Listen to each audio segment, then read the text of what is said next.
So, Harry Heath, you're a former Foodora worker. Thank you for joining us here at FTFM. Thank you for having me.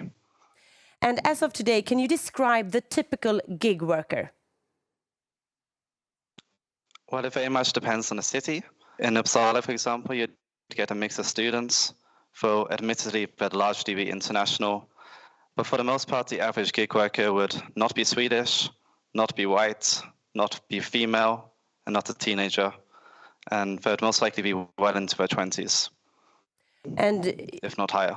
okay, and you have been working with this for a couple of years. What are your experiences? Like for general working conditions? Yes. Well, most of the time is spent cycling about in all elements, be it rainy, snowy, windy, or searing hot. Following the orders of an app, and there's very little in the way of social life surrounding it. It's quite a solitary job. And what has been like your worst experiences so far?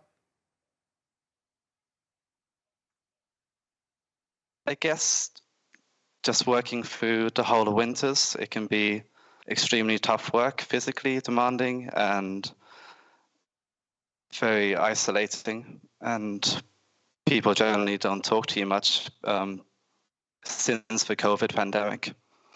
And for all gig workers, what would be a decent work situation according to you? Anything that would improve the social side of things and the respect surrounding the job. Definitely more security based around the contractual law, as most are on very limited contracts, for example, 1 month or 3 month contracts with no guarantee of renewal, and an improved wage that is fitting of Swedish standards. And Foodora is the only company at the moment with collective agreements. Has it gotten any better? Well, given that fundamentally it's only resulted in the bare minimum of changes to the conditions and compensation, I'd say it's largely a PR move for both the company and the transport union. One gets to suggest that they take Swedish standards seriously and they look after the workers, while the other gets to declare a historic win. But for the average worker, little has changed. Okay, thank you very much, Harry Heath, for joining us here at FTFM.